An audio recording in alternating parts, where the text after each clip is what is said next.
We are very happy. ఇప్పుడే నాగార్జున గారు మీ గురించి మాట్లాడుతూ, నేను ప్రతి 6 నెలలకు ఒకసారి దొరుకుతా, మీకు నాగార్జున గారు దొరికారు, మీరు చక్కగా ఆయన్ని కాదు నాగార్జున గారు భక్తి సులభుడు, జర్నలిస్టులందరికీ చాలా సులభంగా యాక్సెస్ అయ్యే మనిషి.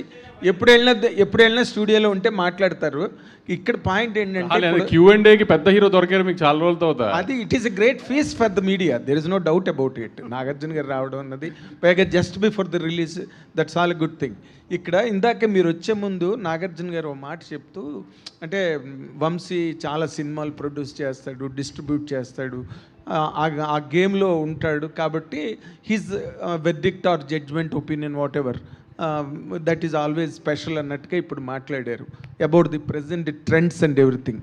ఇప్పుడు జస్ట్ ఏ డే హెడ్ రిలీజ్కి దగ్గరలో ఉంది.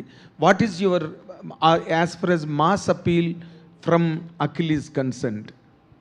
మాస్ ఆడియన్స్ హుక్ అవడానికి ఈ సినిమాకి ఎలాగా అన్నది మీకున్న కాన్ఫిడెన్స్ ఏంటి, మీకున్న ఒపీనియన్ ఏంటి సార్ దీని మీద?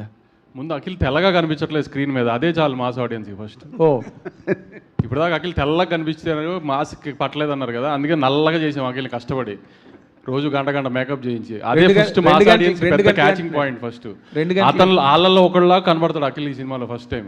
ఓకే, అందుకని ప్రాపర్గా ఫస్ట్ నుంచి ప్రొజెక్ట్ చేస్తుంది అదే, ఇది మాస్ సినిమా అని అందరికీ. ఆమె అఖిల్ మన తిరుపతిలో చెప్పినట్టు వాళ్ళ ఇంటికి తీసుకెళ్ళిపోయేటట్టుగా ఇంట్లో పక్కింటి కుర్రోడ్లోనే కనబడతాడు మీకు. నాగేశ్వరరావు గారు మనవడు, నాగార్జున గారు అబ్బాయిలాగా పెద్ద డబ్బులు ఉన్నోళ్ళ కనబడ్డా మీకు. ఇంటికి తీసుకెళ్ళాలనుకున్నట్టు లో మెయింటెనెన్స్ కుర్రోడ్లోనే కనబడతాడు.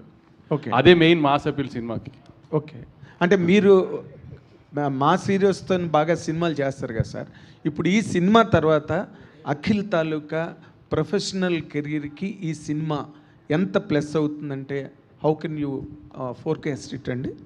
నాగార్జున గారు మొన్న చెప్పారు కదా స్టేజ్ మీద, ఖచ్చితంగా కొడుతున్నాం అని. అంతే, నేను మీకు చాలా ఇంటర్వ్యూలో కూడా చెప్పా, సినిమా తప్పు చేసే సమస్య లేదు, కానీ ఇప్పుడు నేను ఇంత చేస్తున్నా తొడగొట్టడాలు ఇవన్నీ ఎందుకు, మన ఇద్దరికి హిస్టరీ చాలా బ్యాడ్ ఉంది.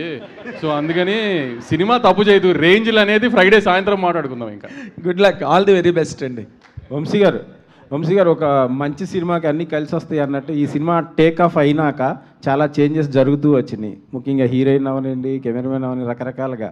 సో అవన్నీ కూడా కలిసి వచ్చినాయి అంటారా? శ్రీలీల బ్యాడ్ అని చెప్తున్నారు అంతే కదా. మీరు ఎలా ఫీల్ అవుతున్నారు ఫైనల్ ప్రొడక్ట్ చూసినాక? అసలు ఆమె కొన్ని నిజంగా మీరు అన్నట్టు కొన్ని సినిమాలకి మంచి జరగాలి అనుకున్నప్పుడు అలా జరిగినట్టు వేరే డేట్స్ ఇష్యూ వచ్చి మార్చాం. పాపం తను చేసింది ఏం లేదు, కానీ డేట్స్ ఇష్యూ వచ్చి మార్చాం. కానీ స్క్రీన్ మీద ఇప్పుడు చూసుకున్న తర్వాత అసలు నిజంగా నందు తన కోసమే క్యారెక్టర్ రాసినట్టు ఉంది సినిమా. అయితే అంత బాగా చేసింది తను కూడా చేయటం. నాగవంశీ గారు, అక్కినేని అఖిల్ గారి ఫ్యాన్స్కి కాలర్ ఎత్తే క్వశ్చన్ అవుతుందా? ఇది సినిమా అవుతుందా? కాలర్లు వద్దులే, కానీ ప్రౌడ్గా ఫీల్ అయ్యే సినిమా అవుతుంది. కాలర్లు జోరు వద్దు మనకి. ఓకే, భాగ్యశ్రీ గారు, మీ కెరీర్లోనే ఇది కొంచెం డిఫరెంట్ రోల్లా అనిపిస్తుంది. ఏమైనా టెన్షన్ పడుతున్నారా, లేదంటే సినిమాలో క్యారెక్టర్ ఆడియన్స్కి ఎలా